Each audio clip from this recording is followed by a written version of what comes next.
Assalamualaikum warahmatullahi wabarakatuh. Waalaikumsalam.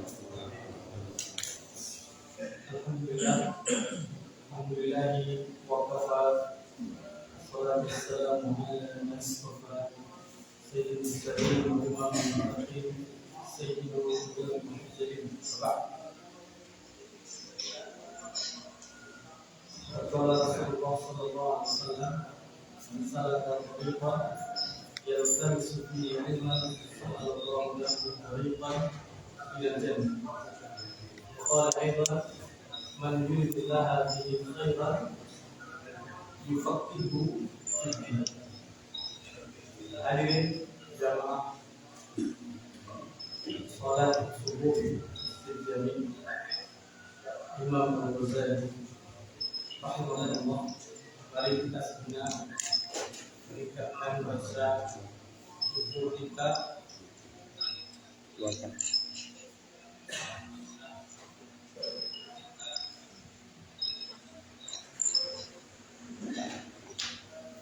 Dan Allah Subhanahu wa Ta'ala yang telah memberikan kita begitu banyak nikmat, sehingga pada kesempatan subuh ini kita masih bisa bersua tetap buka kembali dalam kajian pada.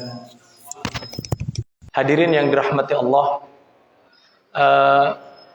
sebelum saya mulai dengan sesi atau tema yang berjudul sujud sahwi serta perkara-perkara yang mengharuskan kita sujud sahwi, tapi kemudian saya lekatkan di dalamnya itu perspektif mazhab Syafi'i.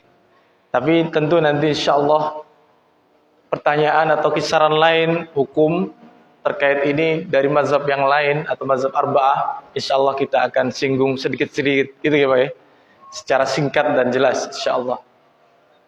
Hadirin dirahmati Allah, tentu saya ingin mengucapkan sebelum saya sampaikan materi ini, saya mengucapkan taqabbalallahu minna wa minkum shalihal a'mal wa kullu amin wa antum bi khair. Mohon maaf lahir dan batin karena momennya masih bulan Syawal ya. Yang belum puasa Syawal monggo sami-sami ngelengkapi. Saya juga kurang 3 hari karena ketika Syawal tentu banyak yang menjamu atau yang lain sehingga puasanya. Apakah masih bisa? Insya Allah bisa. Kata nih ya Pak Ibu. Terkait tema tadi, saya ingin memang setiap pembicaraan atau setiap sesi itu saya ingin sesinya itu meneruskan kajian fikih sholat yang kemarin itu, yang sudah pernah kita bahas terkait banyak hal, wajibat, masnunat atau mandubat, apalagi itu mubahat, makruhat sama muharramat sholat. Maka kali ini kita bahas terkait tema sujud sahwi. Hadirin dirahmati Allah, kalau kita ulas pertama secara bahasa, tentu kita akan mendapati sahwi itu artinya apa? Lupa ya. Kalau sujud tentu sujud adalah khudu'. Kalau sahwi itu lupa. Dalam Mu'jam al-Ma'ani, Kamus Ma'ani, diartikan sahwi itu ada sahafi. Kalau dalam bahasa sahaya sahwan gitu ya. Secara tasrifnya itu. Kalau sahafi dengan sahaan tentu berbeda. Makanya ketika nanti penjelasan secara fikihnya tentu berbeda juga. Sahafi artinya taroka syai'an bi ghairi ilmin. Jadi kita meninggalkan sesuatu tetapi tanpa tahu. Dalam arti lupa, enggak tadi ya. Itu namanya sahafi. Saha fulanun fi sholatihi. Atau saha arif, nama saya Arif ya. Saha arif melupakan sesuatu dalam sholatnya. Berarti dia melupakan sesuatu itu atas dasar ketidaktahuan. Bi ghairi ilmin. Tetapi kalau bahasanya dalam Al-Quran atau dalam hadis itu, saha rojulun an sholatih. Maka beda hal. Kalau saha anhu artinya adalah dia melupakan sesuatu itu bi'amdin, atau bi'ilmin. Dia tahu betul kalau dia, contoh apa yang ditinggalkan, baik dari akwal atau af'al yang dikerjakan dalam sholatnya. Nanti kita akan sebutkan dalil dari hadis terkait masyru'iyatu sujud sahwi. Saya kira hadirin sekalian sudah menghafal atau sudah menghafalkan dalil daripada sujud sahwi ini, tapi ingin kita ulas kembali. Sebelum itu, tadi adalah arti etimologi atau arti bahasa daripada sahwi itu sendiri. Sujud sahwi berarti sujud dikarenakan lupa, ngoten ya, secara bahasa. Kemudian ulama fikih tentu berbeda pendapat. Lupa itu ada kadar atau takaran. Maka dalam fikih itu ada kalimat don sama syak. Napa niku? Ad-donnu sama asyak. Don itu keraguan juga, sama-sama keraguan. Tetapi syak seperti apa? Nah, ini kita akan ulas ini sedikit supaya nanti lebih jelas. Kalau dalam ilmu usul fiqh atau qala al-usuliyun membedakan antara ad-donnu dengan syak. Itu kalau dhon tentu taraddud dihin baina amr. Jadi pikiran kita itu meragukan pada satu hal. Pada satu hal, tetapi dua-duanya itu ala haddin sawa. Saya itu sholat 3 rakaat apa 4 rakaat ya. Saya tadi sudah duduk tasyahud awal apa belum ya. Tetapi ketika dia mikir itu kira-kira pikirannya itu tidak bisa membedakan. Saya sudah apa belum? Itu namanya dua-duanya ada dua pendapat, ada don ada syak. Kemudian ini kalau pendapat ulama usul, ad-don itu adalah pendapat yang rajih. Makanya dia itu mendekati dengan yakin. Mendekati dengan keyakinan. Tetapi yang tidak diperbolehkan adalah asyakku. Napa niku? Keraguan yang dia itu kalau dimaknai dalam ilmu usul fikih itu keraguan yang marjuh, yang kalah. Makanya kemudian saya sebutkan beberapa ayat Al-Quran. Di Al-Quran itu makanya ulama fikih mengatakan kalau dhon itu yusabu alaihi, dapat pahala. Kalau syak itu yudammu atau dicela. Makanya dalam Al-Quran banyak dikisahkan sebuah ayat atau diceritakan dalam ayat. Di antaranya adalah wa inna lafi syakkim mimma tad'unana ilaihi murib. Syakkun nggih. Jadi kadang ada meragukan wa qalu inna kafarna bima arsaltum bihi wa inna lafi syak. Kita dalam keraguan. Itu pokoknya arti syak dalam Al-Qur'an banyak diartikan itu tidak baik, meragukan keberadaan Allah, meragukan ini. Ini kalau tafsiran daripada ulama fiqh.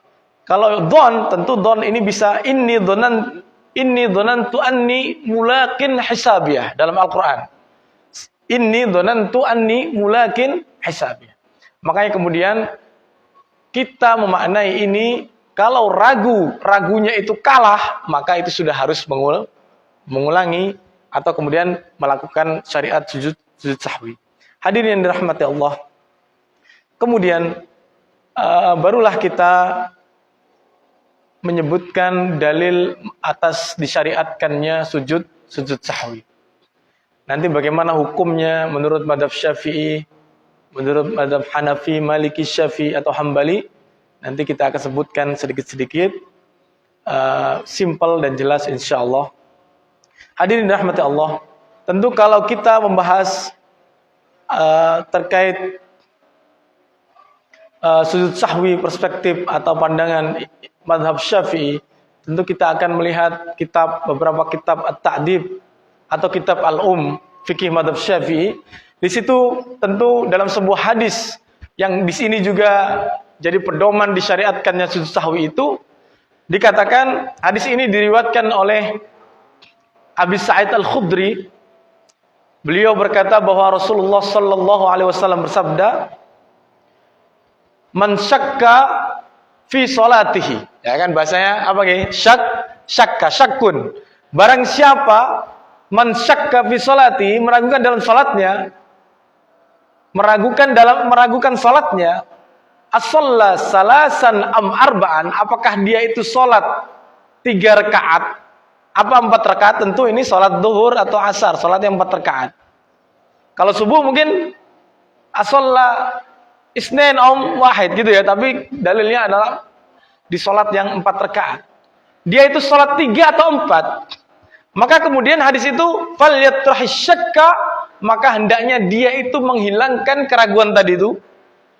Falyabni ala ma istaikona. Kemudian dia meyakinkan dirinya bahwa oh tadi saya sholat itu 3, maka saya sempurnakan jadi 4. Kalau sebaliknya, oh saya tadi sholat sudah 4, kemudian dia tetap mengerjakan 5, maka nanti ada terusan hadisnya bahwa ketika dia menyempurnakan itu, maka dia faqad syafa'na bihi sholatuh, dia sudah menyempurnakan sholat itu. Dan kalau kelebihan jadi 5, gimana? Fa'innahu, nah, nanti kita baca hadis yang lengkapnya. Saya kemudian falyatrahi syakka, dia harus buang jauh-jauh keraguan itu. Siapa yang tidak pernah lupa atau ragu-ragu dalam sholatnya? Kira-kira wonten jenengan lagi dalam ini. Pernah enggak? Suatu saat pasti pernah. Makanya disyariatkan sujud sahwi ini, karena kita apalagi di akhir zaman ini banyak kita ini lola lali, ngerti nih? Lola lali dalam sholatnya. Tadi falyatrahi syakka, dibuang jauh-jauh keraguan itu. Falyabni ala ma istaqana, kemudian apa? Ya inilah. Kemudian fasjud sajdataini qabla salam. Inilah kemudian yang jadikan rujukan dalil disyariatkannya sujud sahwi. Kemudian dia hendaklah sujud 2 kali sujud sebelum salam. Sebelum salam ini tentu madhab Syafi'i. Hadirin dirahmati Allah, apakah ada sujud sahwi itu setelah salam? Ada, tapi itu adanya di mazhab Maliki, Hanafi. Nanti kita ulas ini. Bisa juga ditanyakan nanti seperti apa di dalam bentuk soal. Saya lanjutkan dulu materinya. Hadirin yang dirahmati Allah, hadis tersebut diriwayatkan oleh Imam Muslim. Dalam hadis-hadis yang lain, rawahu jamaah illa at-Tirmidzi, diriwayatkan oleh semua perawi hadis kecuali siapa? Imam Tirmidzi rahimahullah. Jadi kalau kita temui ada enggak di Sahih Bukhari? Ada. Rawahul jamaah illa at-Tirmidzi.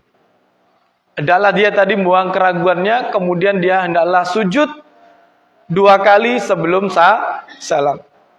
Hadirin dan rahmati Allah. Dalam kitab juga, Al-Um itu kitab fikih yang bermadhab Syafi'i. Kalau kita berada di Sudan yang sekarang lagi perang, semoga kita doakan teman-teman muslim kita di sana itu juga dalam keadaan yang baik dan segera damai ya. Karena kalau perang sesama muslim itu kan berbahaya, kan ya? Saya dulu sekolah di sana selama 6 tahun. Di Sudan, selama S1, S2 di sana. Hadirin rahmati Allah, di sana bermadzhab Maliki. Kalau Maliki biasanya tentu rujukan besar kitab fikihnya adalah Muwatta. Kitab apa? Muwatta. Sekarang kita bahas di kitab Al-Um. Disebutkan Imam Syafi'i rahimahullah berkata, siapa yang ragu dalam salatnya dan tidak tahu apakah 3 rakaat atau 4 rakaat, maka hendaklah ia membangun atas keyakinannya tadi sesuai bunyi hadis tadi. Seperti halnya Rasulullah sallallahu alaihi wasallam jika kosong dari salat beliau setelah tasyahud akhir Muhammad, beliau juga Imam Syafi'i bersabda, berkata, barang siapa meninggalkan tasyahud awal dan salawat atas Nabi pada tasyahud awal karena ragu, maka tidak diharuskan mengulang salatnya, dan hendaklah sujud sahwi 2 kali karena meninggalkan tasyahud awal dan salat atas Nabi tersebut. Maka nanti Imam Syafi'i atau madhab Syafi'i mempunyai patokan-patokan khusus perkara-perkara apa saja yang kemudian disyariatkan sujud sahwi. Nanti jangan bisa ditanyakan atau saya sebutkan dulu nanti ada 6 perkara dalam madhab Syafi'i yang ditetapkan madhab Syafi'i untuk kemudian itu disyariatkan kemudian sujud sahwi. Mungkin kita sudah tahu sujud sahwi itu dengan bacaan apa? Gimana bacaannya, Bapak Ibu? Doanya Subhana man la yanamu wala ya. Coba kita baca bareng dulu ya. Subhana man la yanamu wala yashu. Maha suci Allah yang tidak pernah tidur dan tidak pernah lupa. Kalau manusia rentan dan sering lupa. Nah, kalau Rasulullah SAW yang maksum saja yang lupa, tentu bukan hal itu. Hakikatnya adalah, hikmahnya adalah kelupaan Rasulullah itu sebagai syariat bagi umatnya ini yang sering lupa. Tadi subhana man la yanamu wala yashu. Hadirin yang dirahmati Allah.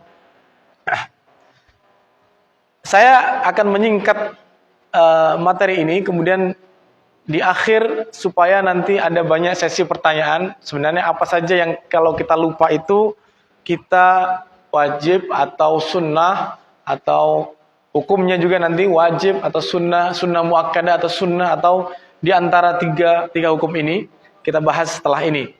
Hadirin rahmat Allah. Tadi saya menyebutkan dalam sebuah nas hadis yang diriwayatkan oleh Abi Sa'id Al-Khudri bahwa ketika orang itu ragu sholatnya 3 atau 4, kemudian dia dianjurkan atau diperintah untuk meninggalkan keraguan itu, dan supaya dia itu meyakini bahwa sebenarnya dia sholat 3 rakaat apa 4. Kemudian dianjurkan juga, disyariatkan juga untuk sujud 2 kali sujud sebelum salam. Kemudian terusan hadisnya adalah fa in kana shalla khamsan. Tadi saya bilang itu.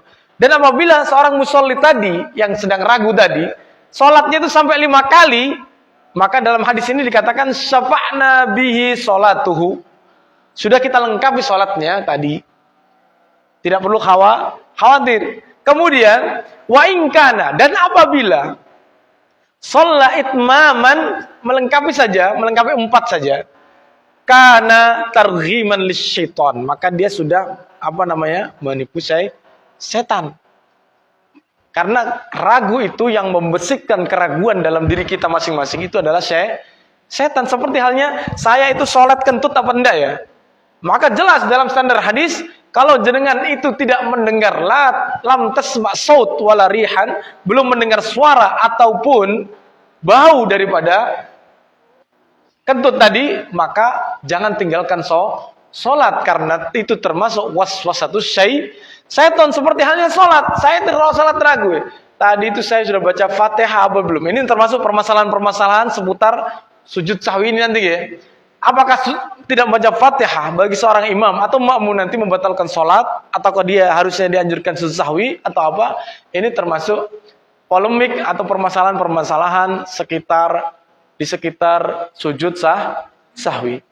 Sebelum ini saya ingin menjuantahkan tadi perkara atau 6 perkara yang kemudian dibuat standar di mazhab Syafi'i untuk kemudian dianjurkan bagi orang yang lupa karena tidak tahu atau lupa amdan. Beberapa ulama mengatakan, sebelum saya sebutkan ini, kalau lupa karena tidak tahu tadi bi ghairi ilmin tadi, maka sujud sahwi. Tapi kalau lupa karena disengaja, kalau meninggalkan beberapa gerakan atau bacaan tadi karena disengaja, tentu batalat sholat.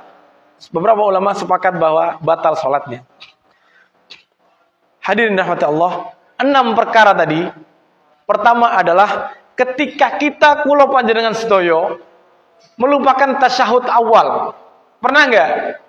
Tasyahud awalnya tiba-tiba langsung berdiri untuk sholat rakaat yang ketiga, gini apa dan tiba-tiba karena kesusu ditunggu bakul sayur atau kalau bebe itu cemburannya keburu hujan, sholat coba atau ada tamu atau apa, sehingga mengurangi kekhusyuan itu, timbullah keraguan itu. Kemudian melupakan tasyahud awal. Nah ini saya juantahkan di sini fikihnya. Ketika jenengan itu lupa tasyahud awal, tetapi gerakannya sudah sebelum jenengan berdiri kemudian ingat kembali, maka jenengan harus tasyahud awal dulu, nanti tidak sujud sahwi. Bisa dimengerti? Kurang panjang ya.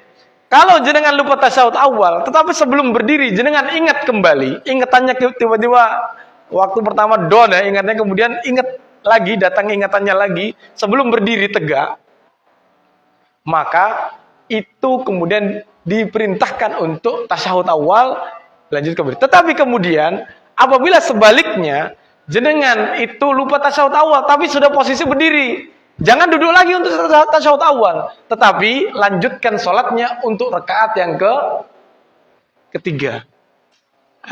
Jelas ya? Karena apa? Nanti di akhir bubui atau tambahi dengan sujud sahwi. Bukan setelah berdiri kemudian duduk lagi tasyahud awal. Enggak. Tapi kemudian saya jelaskan lagi, saya ulangi lagi. Ketika lupa tasyahud awal, sebelum beranjak berdiri, kemudian dia ingat, maka lanjutkan tasyahud awal. Tetapi apabila sudah dalam posisi berdiri, maka kemudian lanjutkan untuk rakaat ketiga, tetapi di akhir rakaat keempat sebelum salam, itu dianjurkan untuk sujud sahwi. Hadirin rahmati Allah, kalau pertanyaannya seperti ini, tadi itu kan gerakan ya, termasuk gerakan. Kalau lupa membaca Al-Fatihah, gimana? Sedangkan syarat sahnya sholat itu membaca Kalau jenengan makmum lupa baca Fatihah, kira-kira sholat jenengan sah napa boten? Sah nggih? Apa? Karena apa? Karena makmum ngikut imam. Selesai. Betul 100%. Alhamdulillah Dr. Ghazali sudah 100% pintar semua ini jawabannya, insyaallah. Lah kalau imamnya yang lupa baca Fatihah, pripun? Sedangkan dia nggak lupa, udah gitu lupa sujud sahwi lagi. Kira-kira pripun itu? Sah nggak salat jenengan? Haruskah jenengan teriak-teriak, "Woi imam, woi lali mau baca Fatihah dan sujud sahwi"? Kalau jenengan bilang itu waktu sholat, batal sholat jenengan malahan, kan gitu. Karena ada perkataan di luar perkataan sholat, gitu betul. Nah ini jangan sampai karena kita ingat bahwa dia itu nggak baca, malah kita bicara, "Imam, kue mau orang baca Fatihah. Imam, kue mau sholatmu cik telur rakaat." Tapi ngomong lah, ini muskilah. Ini lebih masalah lagi. Karena mengatakan sesuatu di luar bacaan sholat. Hadirin dirahmati Allah. Lah kalau seperti ini, imam tadi nggak baca Fatihah, tapi kemudian dia lupa juga sahwi. Kalau jenengan ini ingat makmum, silahkan, itu sunnah hukumnya untuk sahwi. Karena makmum mengikuti bacaan. Dosanya siapa? Tentu seorang imam itu yatahammal ala dunub jamaah, kan gitu ya. Makanya jangan suka jadi imam, karena imam itu menanggung beban jamaahnya. Maka orang juga yang berdiri di belakang imam adalah orang yang sah, yang faqih, yang aqra'uhum, afqahum juga, supaya nanti ketika imam ini salah atau ketika imam batal, seorang yang di belakang imam ini mempunyai kapabilitas untuk menggantikan seorang imam. Hadirin rahmatullah, saya lanjutkan nomor 2. Tadi perkara nomor 2 bagi mazhab Syafi'i yang dianjurkan untuk sujud sahwi, disyariatkan sujud sahwi adalah pertama duduk tasyahud awal, bacaannya berarti. Kedua adalah duduk tasyahud awal. Kalau pertama tasyahud awal dan duduk tasyahud, kedua duduk tasyahud awal. Yang ketiga, kenapa tadi saya contohkan kunut? Karena di sini mazhab Syafi'i ada kunut dalam salat subuh.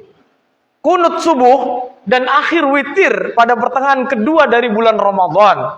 Ketika melupakan ini, dalam mazhab Syafi'i juga disyariatkan sujud sahwi. Karena apa? Karena saya melihat dengan mata saya sendiri bahwa banyak masyarakat kita itu mempertanyakan, wong perkara sunnah, ora kunut kok sujud sahwi, lalu keblinger lah. Ini kan sebuah statement yang salah, karena dalam mazhab Syafi'i lupa kunut itu kalau dia istiqomah kunut maka sujud sahwi. Kalau nggak istiqomah kunut maka tidak disunnahkan sujud sahwi. Bisa dimengerti nggih, hadirin sekalian? Lah kalau jenengan ini mazhab apa kira-kira? Ini kita tanyakan sendiri nanti. Perlunya istiqomah dalam bermazhab. Saya ingin mencontohkan bahwa Bismillahirrahmanirrahim. Alhamdulillahirabbil. Madzhab Syafi'i bismillahnya jahar. Madzhab Hanafi, Hambali sir. Bismillahirrahmanirrahim. Alhamdulillahirabbil alamin. Madzhab Syafi'i mensyariatkan kunut. Illa sebagian kecil madzhab Syafi'i tidak mensunahkan kunut. Atau sebagian kecil madzhab Syafi'i itu mengucapkan bismillah jahar atau sir. Nah, ini nanti kita tidak perlu sebutkan ini terlalu dalam. Saya lanjutkan lagi. Intinya bahwa di madzhab Syafi'i menjadi ketentuan bahwa tidak kunut. Kalau orang itu melazimkan kunut maka harus sujud sahwi.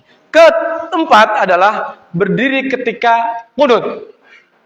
Melupakan ini dianjurkan juga sujud sahwi. Kemudian yang kelima adalah meninggalkan bacaan sholat atas Nabi. Itu gimana? Yang ikutan dari tahiyat. Itu juga dianjurkan untuk sahwi. Kemudian yang terakhir, yang keenam, sholawat atas keluarga Nabi Sallallahu Alaihi Wasallam pada tasyahud akhir. Tadi sholawat atas Nabi pada tasyahud awal. Kemudian yang keenam, sholawat atas Nabi pada tasyahud akhir. Itu kemudian 6 perkara ini ditetapkan madzhab Syafi'i.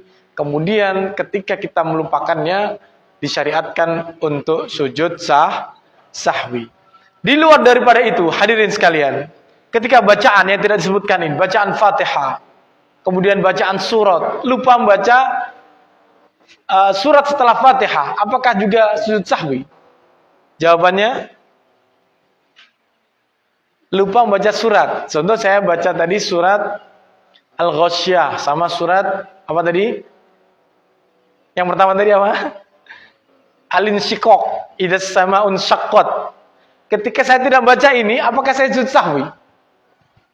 Jawabannya, ini bukan ujian, tapi sekedar tes. Jawabannya adalah, jangan jawab aja, sujud apa enggak gitu ya.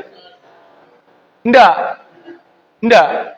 Ada yang mengatakan sujud, ada yang mengatakan tidak. Karena apa? Karena ini tidak merupakan bacaan wajib dalam sholat, termasuk masnunat as-sholat. Nah, kalau ada yang membaca alif lam mim Allahu akbar, boleh.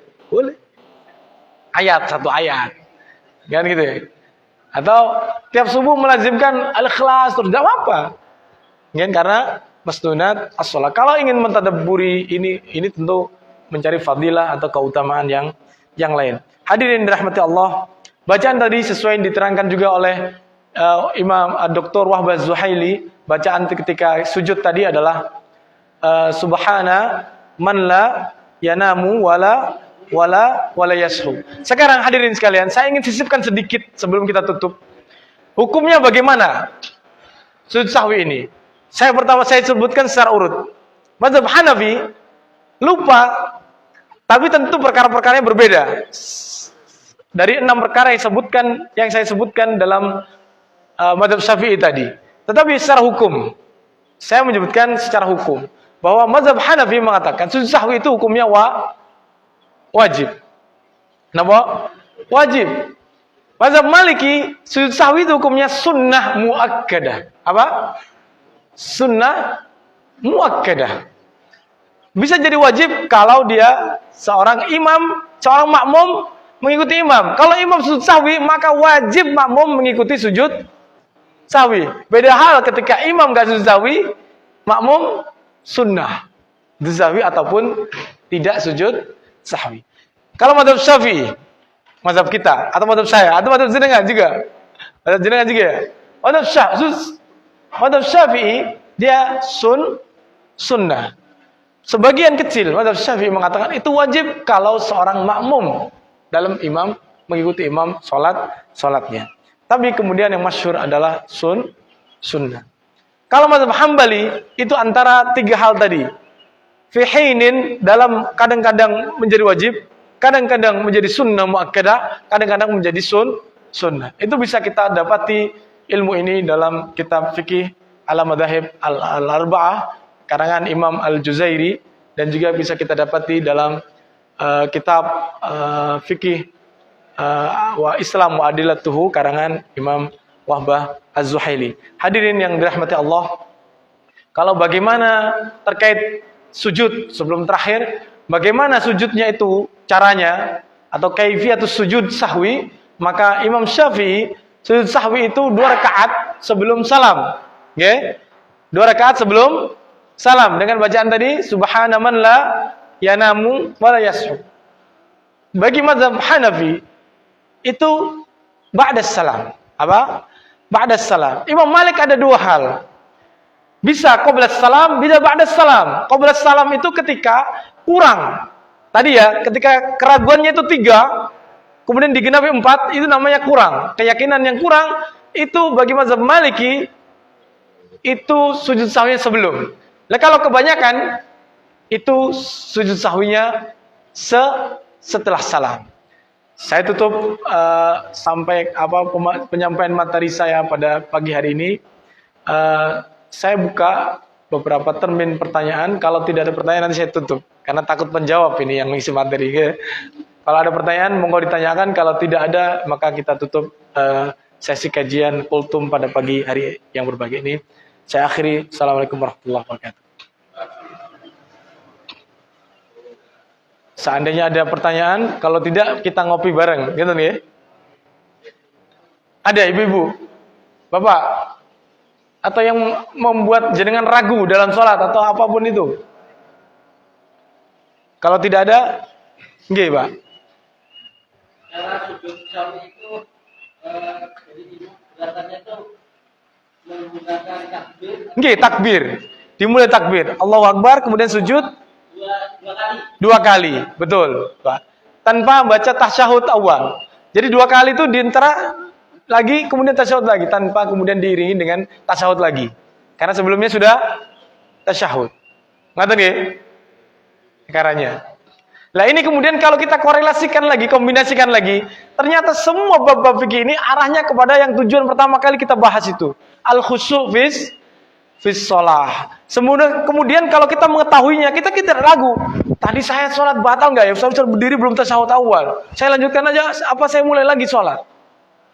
Ada beberapa ulama yang mengatakan kalau tidak baca Fatihah, maka diulangi lagi 1 rakaat setelah selesai salam tadi. Ini adalah dalam sebuah kajian fikih yang lain. Tujuan intinya adalah kita mempelajari ini semua dalam bab fikih sholat, sujud sahwi, sujud syukur, ataupun ada baca imam nanti ya di sesi selanjutnya mungkin ada bacaan-bacaan ayat-ayat Al-Quran yang terkait sujud tilawah, kemudian sujud. Nah itu kalau imamnya tahu, makmumnya nggak tahu kan susah. Jadi ini kok sujud dewe imam ini, membuat kegaduhan. Itu bagaimana itu nanti kita bahas di sesi selanjutnya. Wabillahi taufiq wal hidayah wa ridha wal inayah. Aqulu qouli hadza wassalamualaikum warahmatullahi wabarakatuh.